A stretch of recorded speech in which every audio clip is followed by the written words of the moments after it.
Hello, everybody, and welcome to another Top 10 edition of Magic Mics, proudly sponsored by our Patreon supporters and CoolStuffInc.com, where you can find cool stuff in stock every day, and our co-sponsor CardHoarder.com, offering the best inventory prices and delivery of cards for Magic Online. I'm Evan Irwin, and we get started each week by saying hello to my two co-hosts, Aaron Campbell. Hello. Ruben Bressler. Hi, how are you? I'm okay. How you doing? Holding up still. Another week inside. Yeah. That's right. Dying. It is 80 degrees here in Wisconsin, which is too damn hot. Too so hot. I'm wearing shorts. I'm sticking to my chair. I'm not in a good place right now. Goodness gracious. Let me see how hot it is here, because I haven't been outside. Yeah, so if you see me doing this throughout the show, I'm not doing a chicken impression. I'm just making sure the deodorant hasn't given out on me. 81 in Los Angeles, California. It's like 71 here. It's nice. It's been rainy today. It hasn't been rainy here in weeks and weeks and weeks. Yeah. So there you go. Yeah, summer is upon us, even if we're all still inside. It's true. Looking out. It's like, hey, people still exist out there. We also begin with our choice, the top comment from last week in a segment we call Honorable Mention. Well, Ruben will tell us who was the most eloquent and letting us know what card we did not choose as one of our top 10 bounce spells. Ruben?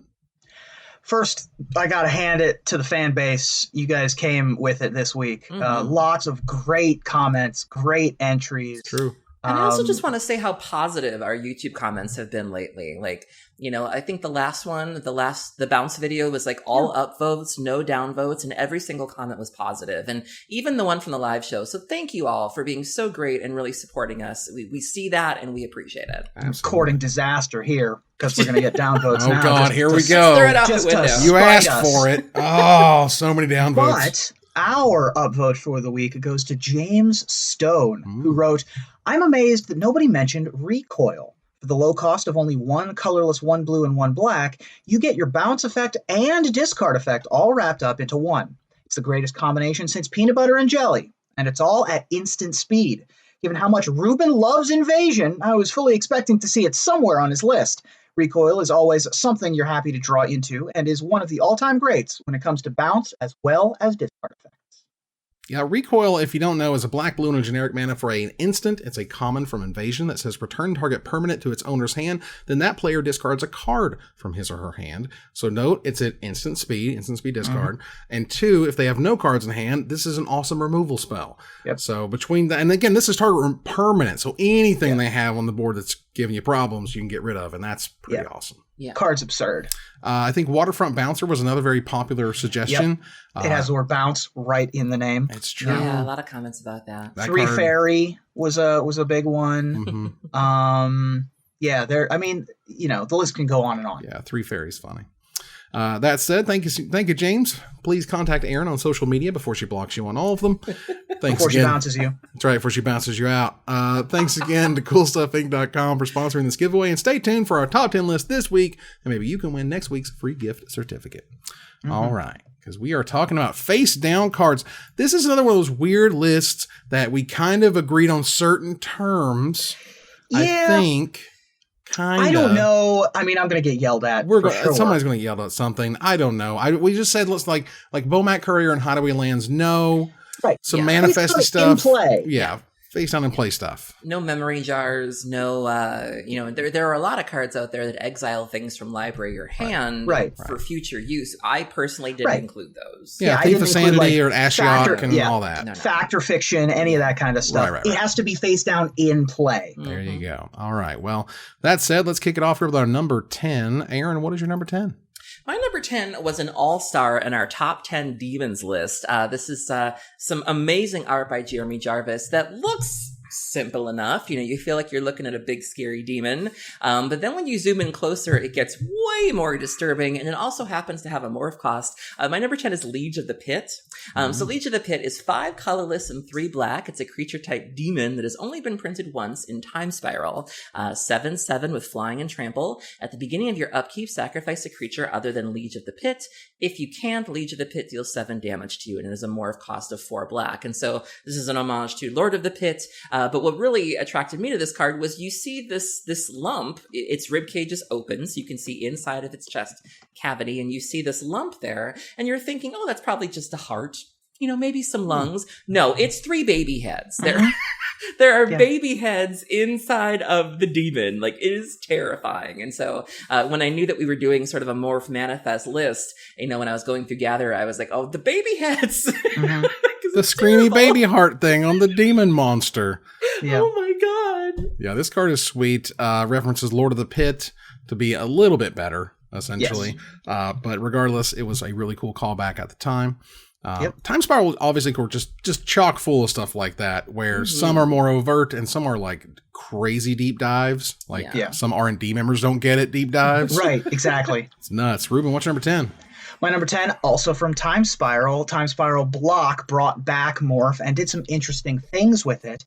And I don't think any single card from the entirety of Time Spiral Block, Time Spiral, Planar Chaos, or Future Sight, had a deck that was so centered around a single mechanic.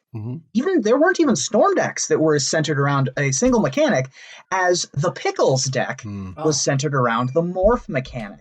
And my number 10 is Brine Elemental, which is the namesake of Pickles Brine, because that's how you. Okay, Brine Elemental is 4 colorless blue for a 5/4 elemental with morph of 5 colorless blue. Why would you pay more to morph it up? Well, when Brine Elemental is turned face up, each opponent skips their untap step. So this, in concert with a card that may come later on the list, Vesuvian Shapeshifter, because of how the morph rules work, you could essentially morph up you could just have your Brine Elemental in play, and then the Shapeshifter would get to copy the Brine Elemental every single turn. Your opponent would be tapped out for the rest of the game.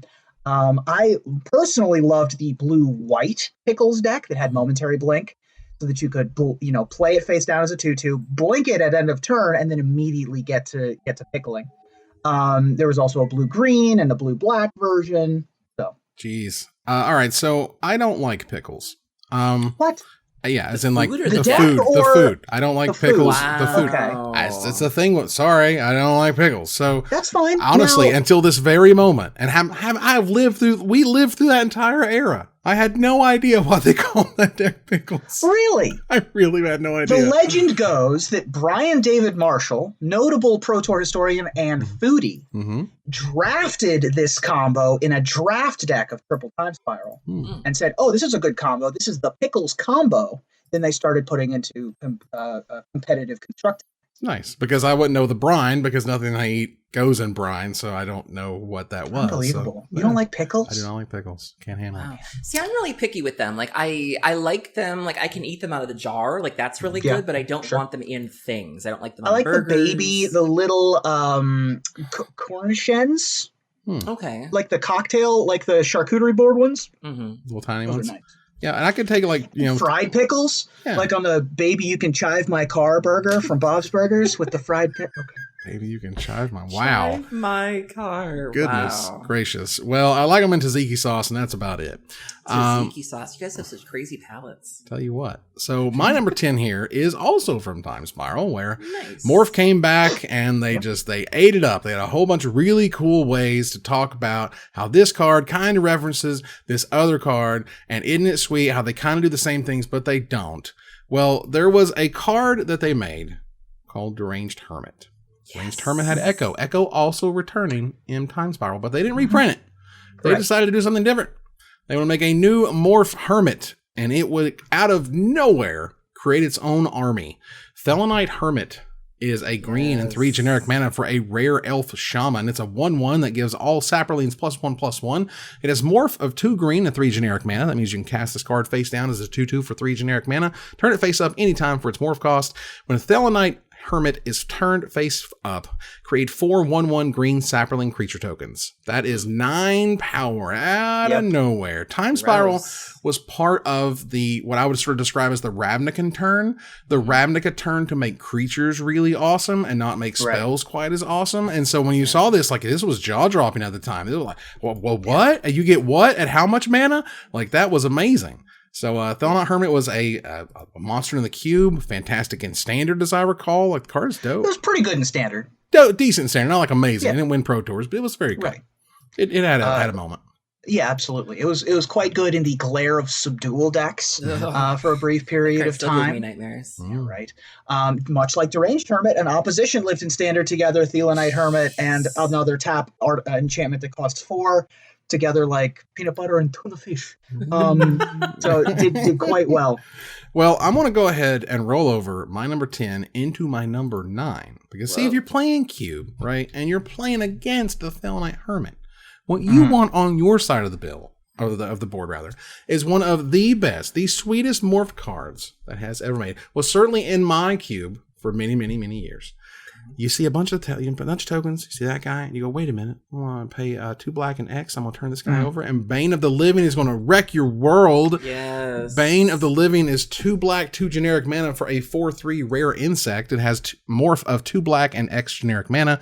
When Bane of the Living is turned face up, all creatures get -X until end of turn. That's a powerful sweeper.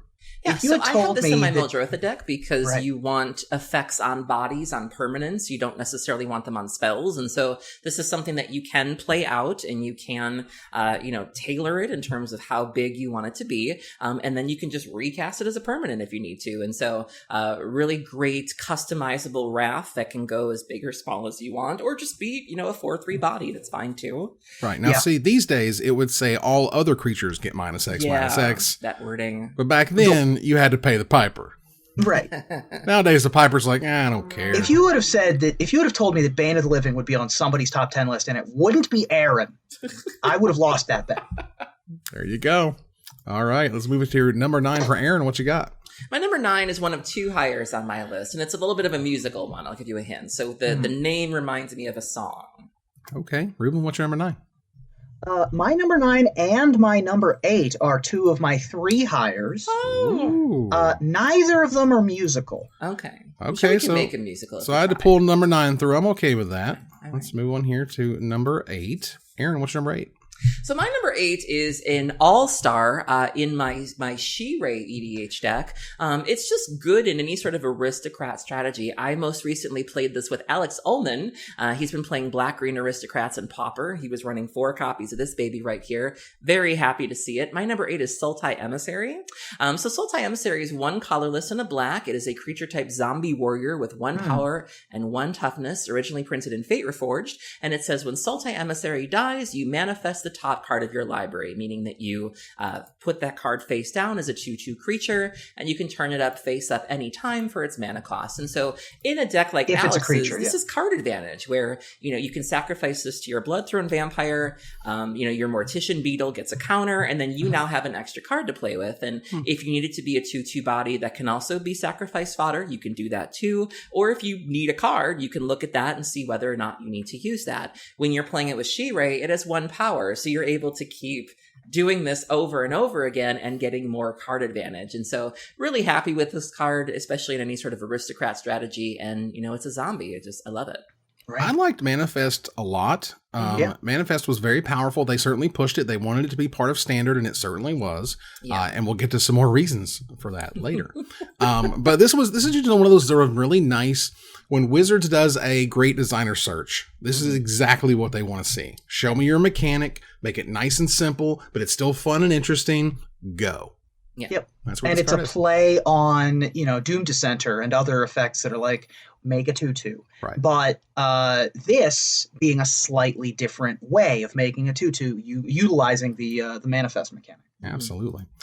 For my number 8, look, for as much flack as Wizards has gotten over the past couple of years, and Lord knows they've gotten infinite, and even recently it's gotten really bad. Yeah. It's gotten so bad people are starting to make statements on the negativity of the Magic community. That's how bad we're at. It's so bad that people are tweeting at us saying, we can't wait to see what you have to say about this. Which we appreciate. Thank you. It's going to be exciting on Wednesday night. But regardless, for as bad as they felt, that 3 Fairy was poorly done and kind of went off. It was too strong, and they should have changed the numbers. They should have done something different, whatever. I think one of the perfect designs that came out of War of the Spark was Ugin the Ineffable.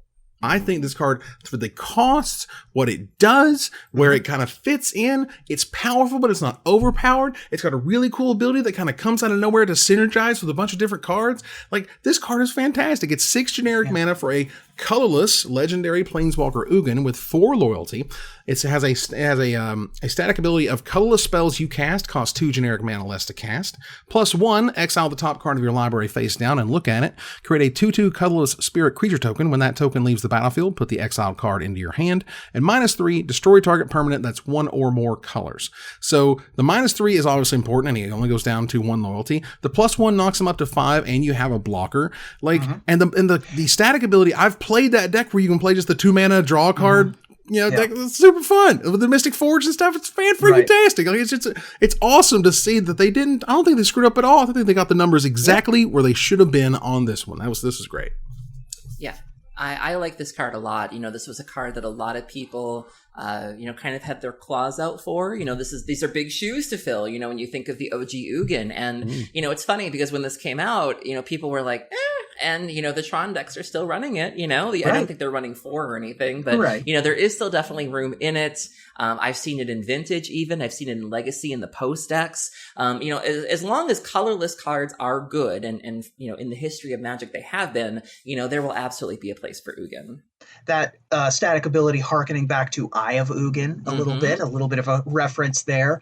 The plus ability with the Manifest, a little bit like Manifest, except that when the token goes away, it's actually a card draw. So it's both protecting itself and card advantage. And of course, being colorless itself, being opposed to multicolored things, the history with Nicol Bolas, all of it comes together with this really nice picture.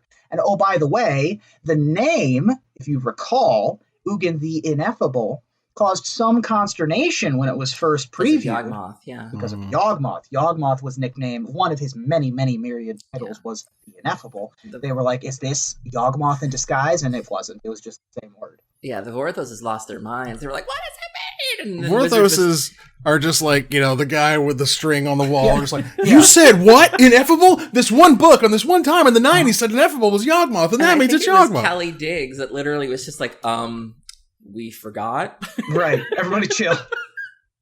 I mean, like, even when I read, like, little things where they say something like, we've lost the foils, like the foil overlays, I think for, like, 7th edition or 10th edition or something like that. That's hilarious. And they just kind of, like, casually mention that. And I'm like, you don't have all of the files to all of the cards? What are you? You're wizards! Yeah. What's happening? But I do think that's sort of the fun of being a Vorthos, is being able to draw those parallels. Like, I remember when Yahenni came out, like, when we first saw the Aetherborn, I thought, like, okay, Aetherborn, they had that weird smoky effect. I was like, Ashiok. And I was convinced that, like, Ashiok was an Aetherborn because the Aetherborn were also, kind of gender neutral. And so I was like, oh my God, is this the home of Ashiok? And I totally went there. I was the one drawing the strings and going back and finding references. And that's the fun of it. Tinfoil hats are great. Yeah. Super comfortable.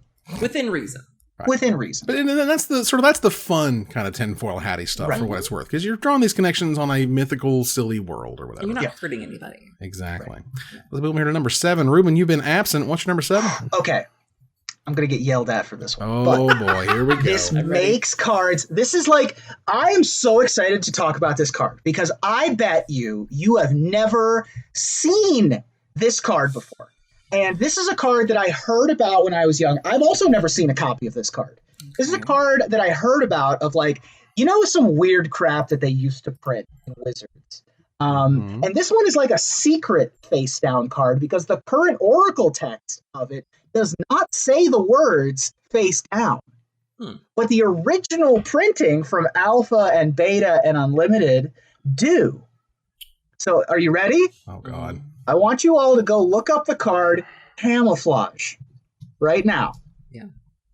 Okay. Camouflage is a 1 green mana instant from Alpha and some other sets.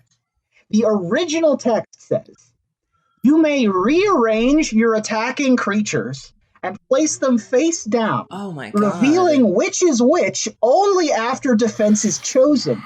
If this results in impossible blocks, such as non-flying creatures blocking flying creatures, illegal blockers cannot block this turn. Basically, the flavor is that you're camouflaging your attacking force, right? I get the flavor. you attack with your creatures and you like do some misdirection histrionics 3-card Monty stuff. Your opponents have to guess what they're blocking, and then you go, "Ha, the Queen of Spades is over here. We got you. Thanks for playing. Anybody else want to come up next?" But then they've rephrased the wording because face down means something different. Wow, and the Oracle text is no better. Like normally you count on the Oracle text to be a lot clearer heavens. with less words. The Oracle text says cast this spell only during your declare attacker step this turn instead of declaring blockers. Like it's no better. I would say there's even more words here. There's more words. There's more piles. Piles can be 0. Like there's different piles to assign a pile to. Like, oh my God. I don't know. Am I angry? I don't know. I'm just kind of disappointed in this card. It's weird and it's strange. It's disappointing, this card. Yes. It does a lot, or it tries to do a lot. It tries to do a lot. This is another in the animate dead category of it makes sense. Right? You From a get conceptual standpoint, it's camouflage. I understand what they're going for. Right. But when you try to put it into words, it doesn't work. This is, well, I guess they would describe these days as sort of a top-down design. Yeah. But they didn't know what they were doing. So, like, you know, you get it, but you don't really... You get it. Yeah, you get it. All right. Aaron, what's your number 7? My number 7 is another card that fits in very well in aristocrat strategies. You would think it's so simple that you would think there would have been cards like this already, but you know, I've gone back and gathered, and if there is one, feel free to let me know, YouTube or chat, because I've never seen it. But if I'm playing any sort of aristocrat strategy, I absolutely want this. I think it also saw some play in standard in the rally decks. If I remember correctly, I love this card so much. My number 7 is Grim Horrorspecs. So Grim Horrorspecs is 2 colorless and a black. It was originally printed in Khans of Tarkir. It is a human wizard with 3 power and 2 toughness and a morph cost of a black. And it says whenever another non-token creature you control dies, draw a card. So if you're playing that aristocrat style strategy, you don't want to sacrifice this, but you certainly want to sacrifice everything around it. And before you know it, you are going to be drowning in cards in the best way. And so this is a really great way for those decks to be able to draw cards as opposed to having to run things like Read the Bones. You know, if this is what you're doing, this card does it very well. And there's just not many cards like this out there that say, when something dies, draw a card. You gotta show the Ugin's Fate version of Grim Horrorspecs on the screen. This one. Mother of God, that's dark. Yeah. Spindly fingers in the spindly entrails of some bones that's of a pile. Jeepers and yikes. Well, even the first one, like you look at the flavor text and it says, "We all want to know what's going on in someone's head." I simply open it up and look, and so you see them. I love that flavor text. That's so cool. I love that. Goodness gracious! This Horrorspecsy was brought back into the everyday sort of discussion when Carnival Row came out recently, because Horrorspecsy was like a major piece of magic in that world and in that show, and so people kind of got what the word Horrorspecs meant a couple of years after 4-color Rally was popular, which is where Grim Horrorspecs has most of its top tournament finishes. And I can honestly say I have never like paid the morph cost. I've always just I'm happy on turn 3 every time. Just slam it. Yep, full retail. All right. So my number 7 is the weirdest. The weirdest, like sort of like a.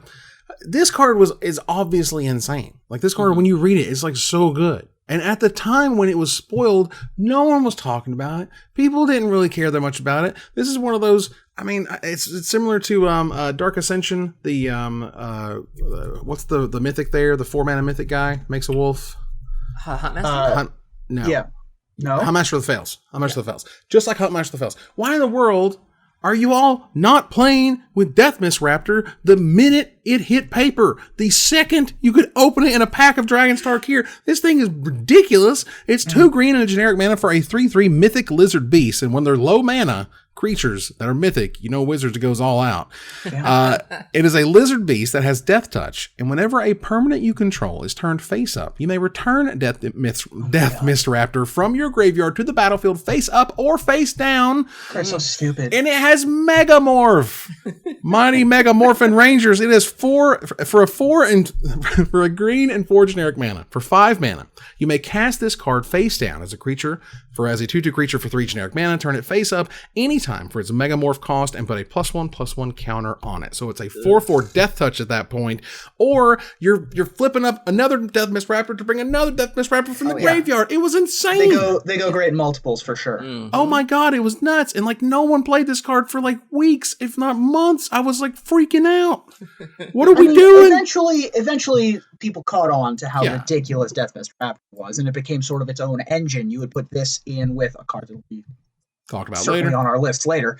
But yeah, I mean, it's surprising how long it took Death Mist Raptor to kind of catch on. It's one of those where I was like, am I wrong? You know what I mean? Like, it's got too many words. Is it me to not be good? Yeah, it's just it does too much stuff. It does too much stuff in multiples. It rewards multiples. Like, card is bananas. Let's move on here to number 6. This begins my train of hires. My train has the engine, the middle, and the caboose. So for the next 3 selections, I will not be participating, unfortunately. Ruben, what's number 6? It's surprising to me how few cards that have abilities in play that are face down or face up kind of abilities have not had tournament success. There's just a dearth. So much so that I had Camouflage on my list. And in fact, only 3 creatures with Morph have ever won a Pro Tour. All of which make various types of Morph, we'll say. And all of them make an appearance on my list. And the one that is the least likely to come to mind, certainly I would think, is my number 6, which is Daaru Sanctifier, which of course won a Pro Tour as a part of Osip Lebedovich's Astral Slide deck.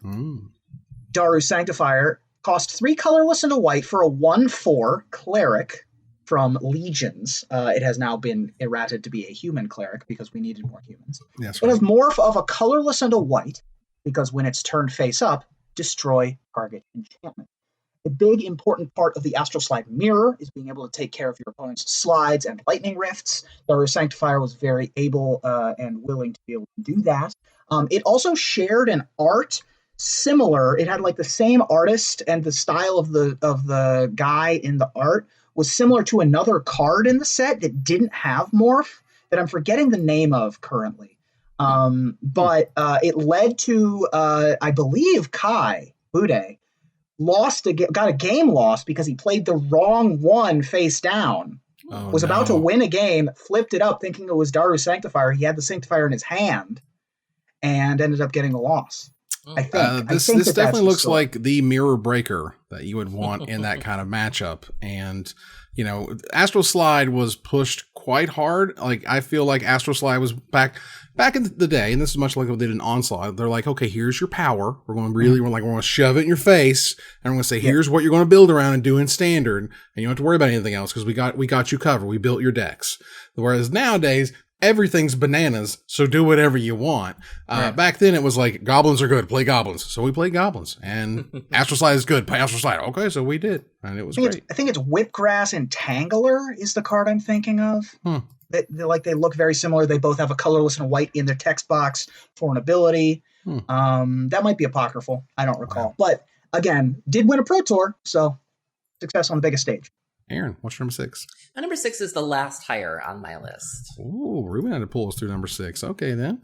Let's move here to number 5. Aaron, what's your number 5? So my top 5 are really going to be the powerful over-the-top effects. And this is a really great way to start my number 5. It has something to do with the graveyard, which I love. And this is a different take on recursion. This isn't just simply reanimating or simply putting cards back in your hand. They are coming back to the battlefield in a very different way. My number 5 is Ghastly Conscription.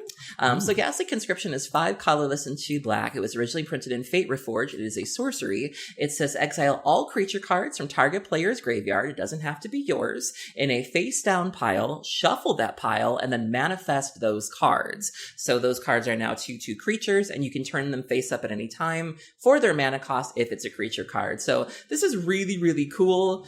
This is a lot more affordable than something like Rise of the Dark Realm. So if you still want a similar-ish effect, you can do worse than this card. The art is really great as well. And it has graveyard, so I'm completely on board. Yeah, this card is dope. I mean, this is kind of where, this is sort of what Camouflage was kind of wanting to do, right? Trying to do a little bit of the randomization. Yeah. Right. It's still fun and interesting. And there are still, the creatures that are there are still going to be face up at some point or other. But this gives you this kind of gives you the front and the back end, where it gives you all the creatures, but it gives you in a different way, but you can still turn them face up to have a surprise for your opponent. And once again, a really interesting, cool way to take the old flavor, something that we've seen before, and mix it with something new. It's true. Ruben, what's number 5? My number 5 is the last hire that I have on my list. Okay, well, Aaron pulled us through number 5 then. we all did our part. It's true. This episode. Here to help. Ruben, what's number 4? My number 4, now, I had mentioned that there weren't a ton of creatures that have morph or face down abilities that have 1 Pro Tours. There are also not that many that are in cubes. Honestly, it's kind of an underrepresented ability for some reason. It's great for limited, obviously, and particularly, I'm a huge fan of Khans of Tarkir Limited, which had a ton of this kind of stuff, but it just doesn't show up that much in cubes, except for, among others, my number 4, which is Stratus Dancer. Ooh. Stratus Dancer is number 9. There you go. Colorless and a blue for a 2/1 flyer. Pretty good. That's fine. Djinn Monk, creature type. But it has Megamorph of colorless and a blue, because when it's turned face up, counter target instant or sorcery spell. Just a very clean, compact package that you can use as a counter spell. You can use it early as just a Welkin turn if you want to just get in for aggro early, and then has value later in the game. Yeah, so this is my number 9. I have walked into this card more times than I would like to admit, and every time I look at it, Evan, I hope you can feel me on this. I always think of Tina Turner's Private Dancer. Oh, yeah. I'm your Stratus Dancer. Dancing for money. Oh, yeah, they're doing it. We're getting it. We're making it happen. Yes. I mean, And so I want to be your Stratus Dancer. Are we Stratus or are we Dancer? That is the question. I'm looking for more dancers to go through. Man, there's a lot of dancers in Magic. Good. Isn't there a bunch of dancers? It's crazy, There's isn't a it? bunch. All right. Stratus Dancer's the best one probably for Tina Turner. It's true. Aaron, what's number 4? My number 4 is another just over-the-top effect. It's a weird amalgamation of creature types, and as it so happens, it also happens to be an amalgam as well. I love this card. I haven't quite found the right deck for it, but damn it, I really, really want to. My number 4 is Thieving Amalgam. So Thieving Amalgam is 5 colorless and 2 black. It was only printed once in Commander 2019. It is an ape snake with 6 power and 7 toughness. It's so random. At the beginning of each opponent's upkeep, you manifest the top card of that player's library. And then it also says whenever a creature you control but don't own dies, its owner loses 2 life and you gain 2 life. So it's got a bit of an engine to it in that you are taking people's cards from them. And then when those very creatures die, it hurts that person. And so I think there's a lot of play here. It's so weird. You get to see the creature itself, and then you get to also see the giant manifest in the background. Very Sultai. I like this card a lot. It's an ape snake. It's an ape snake. They made an ape snake. They did. Yeah. They did make an ape snake. They were feeling themselves. They were in their feelings for a little while with the creature types when they were printing serpopards and ape snakes and what have you. They made freaking ape snake. That's incredible. It's an amalgam. To be fair, they amalgamated some things together. Yeah, they stuck 2 together, and that's what we're left with. Not the most prized of amalgams that I've ever seen. But it's true. More amalgams have been prized, as it were. All right. Well, number 4 was my last hire. So we have to turn here to number 3. And I'll go ahead and kick us off. And because we have what I would describe, or I believe Carrie described as a healthy amount of hires, would not be surprised to see this on some of y'all's list. This card is super duper cool. This card was a return to form. This card was what if something happened totally differently? Because the world of planar chaos was, what if up was down, left was right, white did things that black did, and black did things that white did, and what if you had a huge, huge character like a Chroma, And she wasn't white, and for the Justice, she was red, and for the Fury, a Chroma Angel of Fury is my number 3. For 3 red and 5 generic mana, she is a 6/6 rare legendary angel that cannot be countered. Has flying, trample, protection from white, protection from blue, 1 red. It gets +1/+0 until end of turn, and it morphs for 3 red and 3 generic mana. So for 6 mana, ideally, you get all the goodies, but you can pay 8 if you wanna, okay, sure.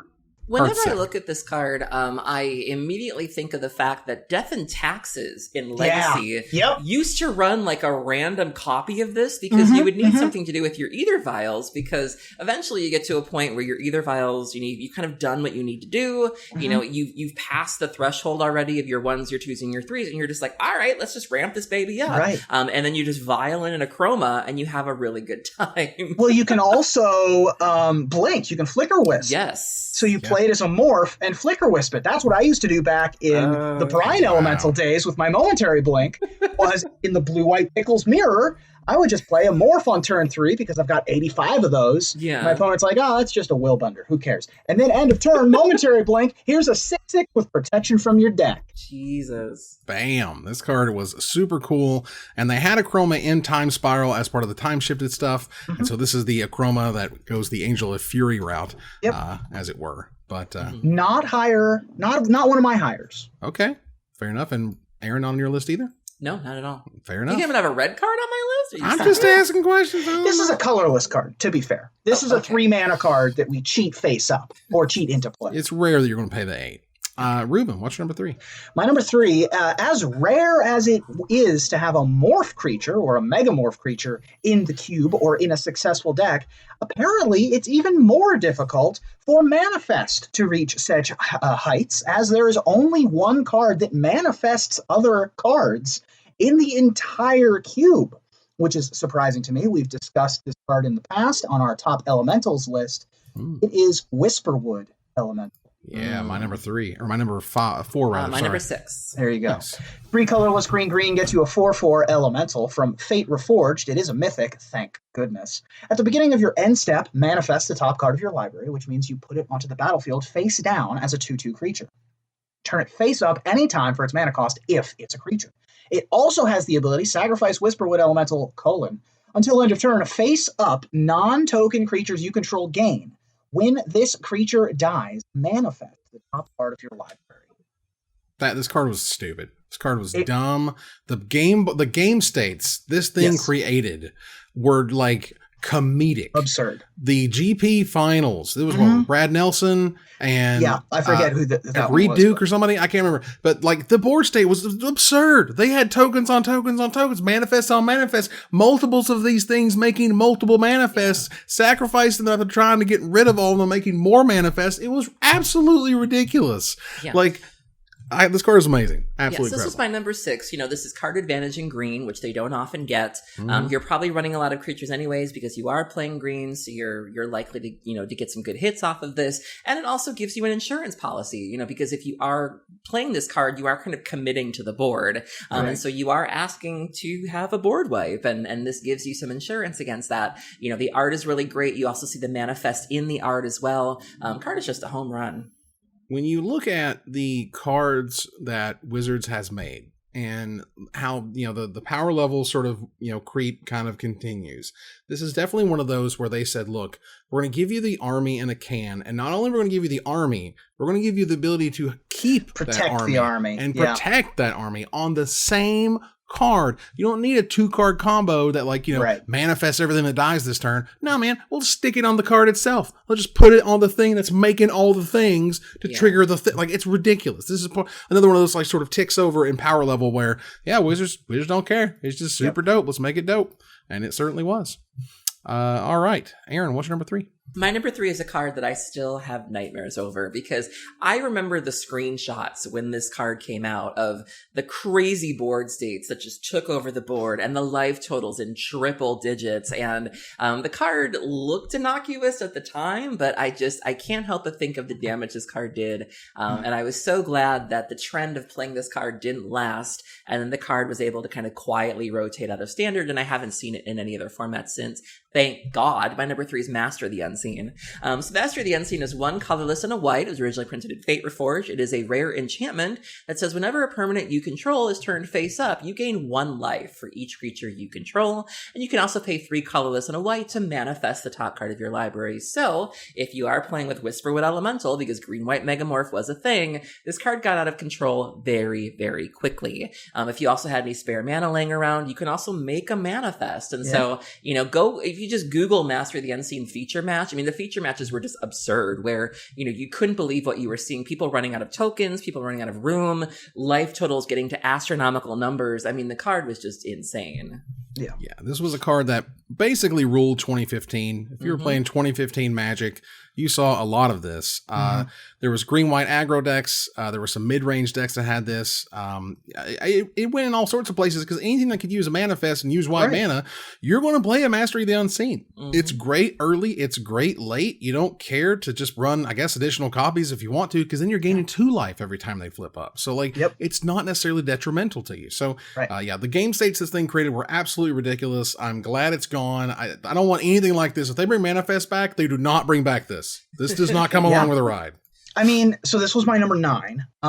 It absolutely dominated. It took a spot that I guess today lives with Dawn of Hope, which is sort of the white mana sink, life gainy, token makey thing. Right, we've seen stuff like this. Yeah, we've seen stuff like this in the past. And I'm sure we'll see more like it in the future. But the numbers and exactly what it did meant that Mastery of the Unseen completely took over for a period of time. Yeah, it got really gross. That's the way I'd put it. All right, let's move on here to number 2. Ruben, what's your number 2? When I say the ability Morph, there's only one card that you should think of that has Morph. There is one card that is the Morph creature, and that's Exalted Angel. Exalted Angel is 4 colorless white for a 4/5 angel with flying. Whenever Exalted Angel deals damage, you gain that much life. Note, that's not lifelink. Morph of 2 colorless white. For a very long time, the best thing that you could do in Standard was pay 3 mana, play Exalted Angel, turn 4, unmorph Exalted Angel, deal 4 damage, gain 4 life. And that is what you did. This, of course, was a big part of the Astral Slide deck with Osip Levidovich in Venice in 2003, which not only could you just turn it face up for retail, but you could also blink it and return it to play as a 4/5. This is a big part of various Veggies decks from back in those days as well. Blue-white control decks, prawn decks, anything that really wanted to have, the buffer of life gain, but also having it be an early game thing. This is the card. Has had several pieces of really great art as well. My favorite is the version from the Vault Angels, where you have, this beautiful angel in the night sky with like this sheet or this shroud over her face. It's just so creepy and so good. Gather around, children. This is what used to get us excited about creature cards in Magic. Tell us more, Grandpa. We would be so pumped. Well, when you put together the 1, 2, 3 of I morph this, then I flip this, a 4/5 flyer that gains you life on turn 4. We were losing our minds and attacking. Oh my god, that's incredible! The power level on this creature at the time was one of the highest it had ever been. For its day, it was wow, I cannot believe they made a creature that good. And so between all of the cycling and the astral sliding or whatever, and the fact that you could just run a good old-fashioned white weenie aggro deck that popped out at 4 mana because that's what you paid your Exalted Angel for. This was in the cube. This was my number 5. Absolutely had to be in my top 5 face-down cards. Exalted Angel is dope. Not as exciting today. Today it would probably be a 5/5, and the morph cost would be 3. Because why not? Because why not? Because why not? Of course it would. Because rules don't matter anymore. Yeah, whatever. And morph would cost lower. 2. Right. Push the numbers low. Push the numbers high. It's fine. Who cares, right? So either way, Exalted Angel is amazing. Aaron, what's your number 2? My number 2 is I hate it. It's just such a groan-worthy card It's so over the top. It's a rules nightmare. It leads to all sorts of questions. The art is just bizarre. Like, you don't really know where it starts and where it ends and what exactly you're looking at. But it has an immediate, noticeable, and devastating effect on a board state. And God help you if you can blink this. My number 2 is Ixodron. So Ixodron is 3 colorless and 2 blue. It is a creature type illusion, originally printed in Time Spiral, with asterisks for power and toughness. As Ixodron enters the battlefield, turn all other non-token creatures face down. They are 2/2 creatures. Ixodron's power and toughness is equal to each of the number of face-down creatures on the battlefield. So you cannot flip these babies up. They have nothing, no text, no name, no subtypes, no expansion symbol, and no mana cost. Put them in a box. This is just insane. Like, the minute this thing drops, it's just like, oh no. Like, I have never played a Commander game where this thing has dropped and it hasn't significantly affected the board state. My favorite art is the most recent one from Commander 2019. It's just this bizarre of like spider legs and seaweed, and it's bizarre. But just when you this card is just so devastating. There's just no words for it. It's so weird and kind of neat and interesting. It never really did anything in standard. I don't think it was really meant to or ever really going to. It's still only like less than $1 in paper, but it's just such a backbreaking card and in such a unique way. You know, like people are like, oh, I got a Boros Charm for my board wipes and, you know, I have all these other answers, but like your creatures are still there. They're essentially useless. Yep. They're just dorks. They're just tutus. Yeah. They're great. And I remember playing this card and just trying to find ways around it where it was like, can I? And they're like, no. Right. No. So for my number 2, I didn't want to put both sides of the combo. Okay. I didn't want to put the A and the B's. All right. Ruben has already covered how pickles are brined, and I didn't know that. We did it. But the bookend of Vesuvan Shapeshifter being my number 2 is very nice. This is one of the most successful morph cards ever made. Sure. This thing showed up in Time Spiral, and once the two were put together, whether or not it was found through a draft combo or somewhere else, right, Vesuvan Shapeshifter took over standard. It was ridiculous. Vesuvan Shapeshifter is 2 blue, 3 generic mana for a 0/0 creature Shapeshifter, a rare originally from Time Spiral. As Vesuvan Shapeshifter comes into play or is turned face up, you may choose another creature in play. Note, you choose, you don't target. Right. If you do, until Vesuvan Shapeshifter is turned face down, it becomes a copy of that creature and gains at the beginning of your upkeep. You may turn this creature face down with a morph cost of a blue and a generic mana. Card's crazy. Card's crazy good. And Vesuvan Shapeshifter, obviously harkening back to Vesuvan Doppelganger, right, was able to copy other morph abilities like Brine Elemental, but also Fathom Seer was a big one to just draw 2 cards every turn. Yeah. Thelanite Hermit, as we've talked about before. There were a number of creatures that you could take advantage of, just flipping it back and forth. Right, you would just keep turning it up and face down, and unmorphing and getting an awesome thing, unmorphing it an awesome thing, over and over and over again. This was an engine unto itself, which was why it was so cool. There was Time Spiral block tournaments back then, and like PTQs and stuff for it, and he was amazing in that format. Let's move on here to our number 1 choice. Aaron, what's number 1? I mean, I had to go to the OG. You know, if we're going to talk about putting cards face down, I mean, this is really the one that I think most people think of. This is really one of the few that got it started. It is a little known archetype in Legacy known as Stiflemont. My number 1 is Illusionary Mask.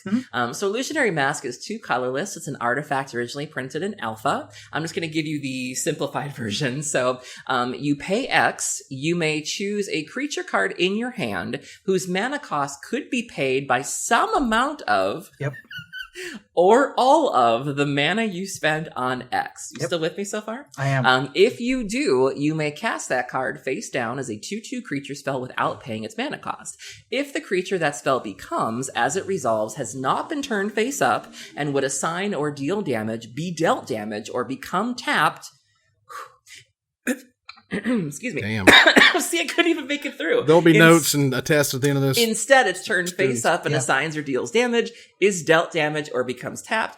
activate this ability only anytime you can cast a sorcery. So you play Phyrexian Dreadnought, which is a 1 mana 12/12 that would normally make you sacrifice some things. But because you're playing it face down with this, you can just pay the 1, and then you don't have that effect. You just get a 12/12. So the card is just hilarious. It's weird, and I love it. Right, because technically you have a 1 mana 2/2, but when it attacks, it flips over.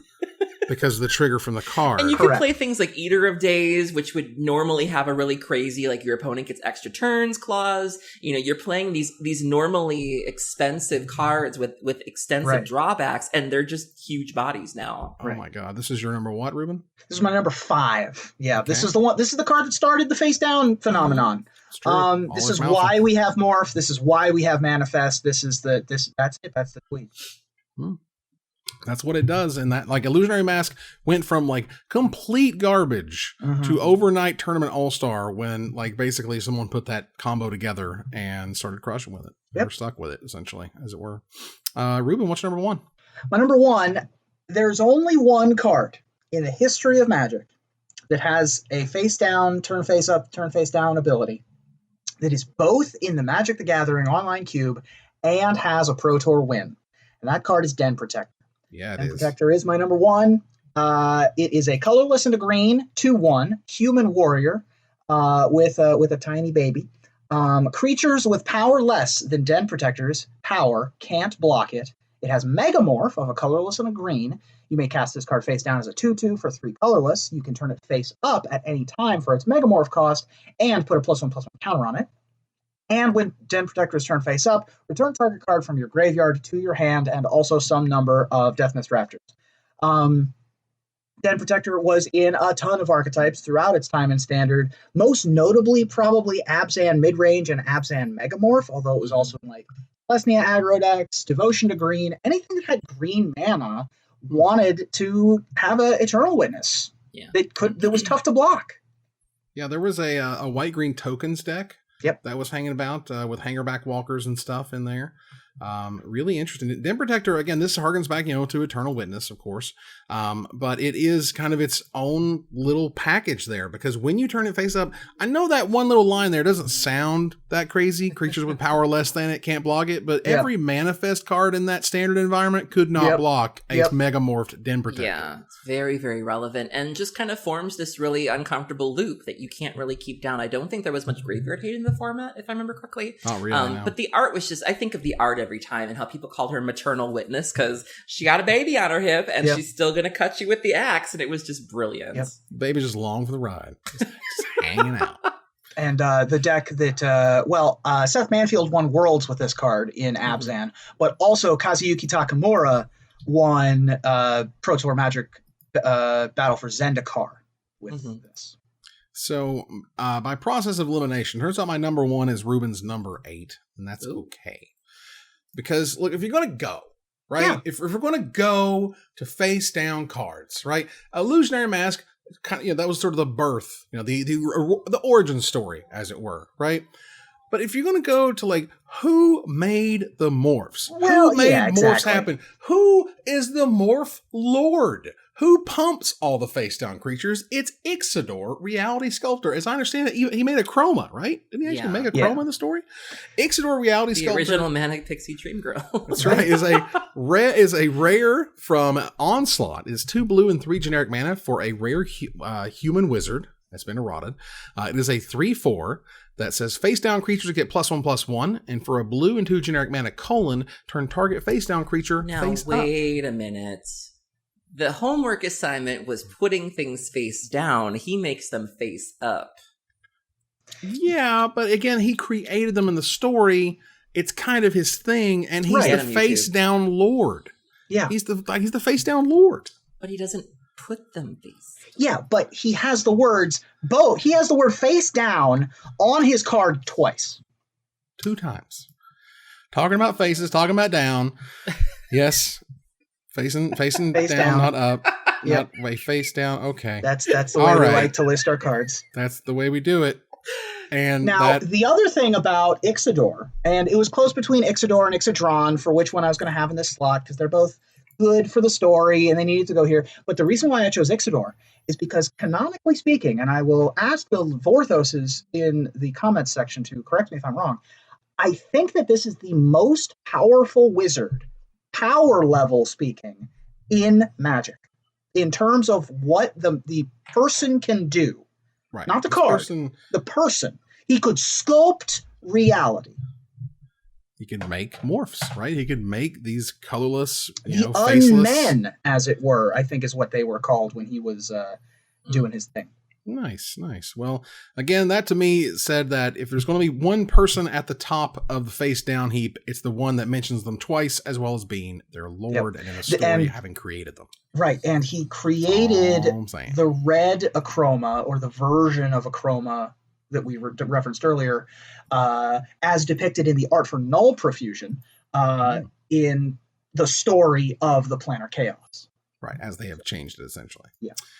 But that was our top 10 face down cards. You will see them on screen now for your review. Take a look at my list, Aaron's list, Ruben's top 10, and we want to hear from you about what card we did not talk about, and we'll select our favorite to win a $50 gift certificate to CoolStuffInc.com. But before we go, I want to thank my co-host. Thank you, Aaron. Thank you for having me. Thank you, Ruben. Thank you. And now I'll just face down. It's just going to face down as we go to our final slide. So I want to thank our sponsor, CoolStuffInc.com, our co-sponsor, CardHoarder.com, my co-hosts, Aaron Campbell and Ruben Bressler. You guys for watching or listening. I hope you support us at patreon.com/magicmics. Follow, like, tweet, favorite, share, subscribe to everything social that tells people we exist. Catch us online at twitch.tv at Magic Mics, on Twitter at Magic Mics Cast, our Magic Mics subreddit, and like the Magic Mics page on Facebook. Talk to us privately at magicmicspodcast@gmail.com. Follow the audio-only podcast at magicmicspodcast.libsyn.com, or find us on iTunes or Spotify, or just join us here next week. Same time, same place for another episode of Magic Mics. Good night, everybody.